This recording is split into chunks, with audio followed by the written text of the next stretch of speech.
I was 12 when I found out I was going to be a dad. Tithing to TLC, Unexpected. This show about pregnant children is on its 7th season. Let's see how icky we can feel by the end of this video. I was 12 when I found out I was going to be a dad. Now I'm 13. I did not think I would be finishing 8th grade and becoming a dad at the same time. Yeah. I didn't think at 15 years old I'd be pregnant. I didn't think with a 13-year-old either.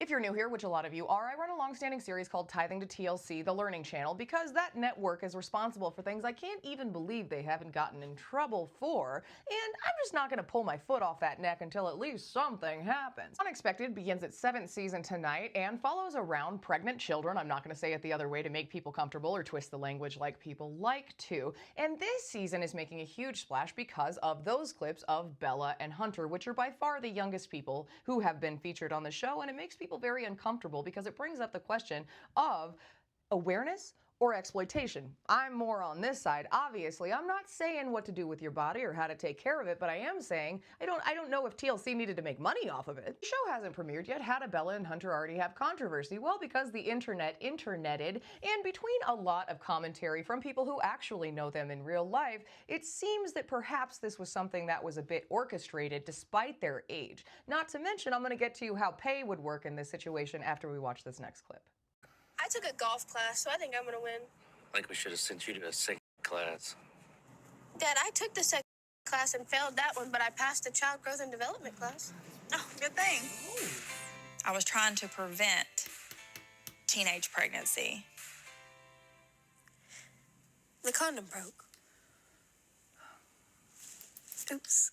That's one of the first controversies with Mom, and they've come out and said that this never happened, but they got a whole lot of people saying that it did. That Mom actually encouraged this. She has another daughter who also had babies very, very young. They were given hotel rooms by themselves on vacations. There's a lot of stuff coming up that says that Mom was pretty cool with this. Now, I know that some people have had a hard time with the daughter, kind of how she comes at things and her attitudes, but I would like to remind you that she's a 15-year-old kid. We were all pretty insufferable at 15, I imagine. So that should also bring up how uncomfortable it is to watch a child discuss these things on national television. See, they're trying to normalize something that because what hop, skip, and jump is it from 15 and 12 to that girl's 15 and maybe the guy's 25? Not much. Now, I'm not a scientist or a Keebler elf, but if I was, I'd be a sociologist who studies all these social things, and they're not just going to come out and boom, bam, right in your face. They're going to get you used to it so that when it does happen, you've already had all this other stuff happen, so you're just like, meh. Yeah, they're G-wording you. I found out I was pregnant because I missed my period. My periods were 28 days on the dot. When I missed that period that morning, I was like, Mom, I need to take a test. Surely enough, it was positive. I literally think my heart sunk that day. Like, She literally grabbed the test off the counter and started running. We could have waited a little bit longer, I guess. But it was his idea.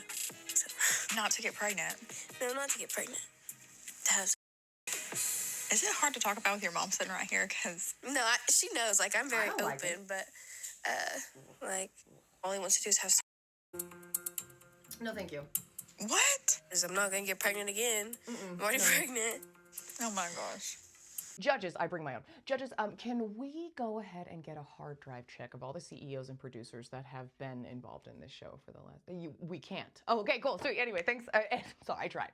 Now, from a lot of the stuff, like I said, allegedly Mom encouraged all of this, which would make sense on kind of a level if you think about how these kids get paid from these shows. So one, how does someone that age consent to being a part of these shows or to being on it? Well, they don't. The parents have to. The parents have to sign all the contracts, and the kids, obviously, they wanted to be involved, but at the age they are, that brings up some questions about, do they understand what the repercussions could be going into the future? Then, the money. So when you're getting paid from TLC, what you do is most of them, they'll start like a little limited liability corporation. They're 1099 contractors, and TLC pays them.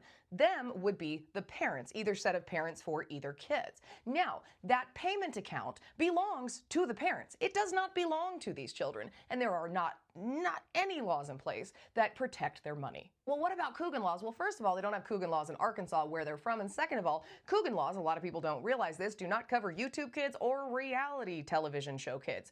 Honey Boo Boo, that's how her mom got away with taking all of her money. Jim Bob Duggar, that's how he got away with making all this money on this huge family, but never actually having to support the huge family except for his, jailed son's wife, but that's a whole other story. And although Hunter and Bella are the ones that are getting the most concentrated on, there's several couples on here, one of whom both of them are 18. Now, I had my first kid when I was 19 years old, so I get being a young parent, so this criticism is not coming out of nowhere.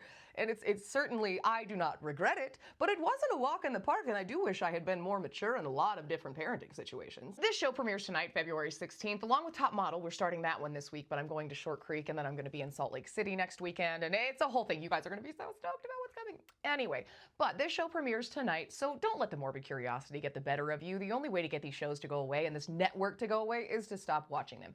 If you're just you need it inside, let me know. I'll try to do a recap, but even the previews, I know it looks like I have skin right now, but I don't. It crawled off. It's in the other room. I gotta go catch it. But like I said, we have a lot of really cool stuff coming up, and thank you to everyone who has been sharing and talking about Zorro Ranch. That is so important to do right now. And even though it doesn't seem like it, this kind of stuff being on TV is a huge part of why a lot of this is normalized in our society, and it's just not cool. I hope you're having a great day, and I'll see you tomorrow, where we're gonna talk about Prince Andrew. And did you know this isn't the first ring like that that family's been involved in? Lord Mountbatten. Anyway, I'll see you soon.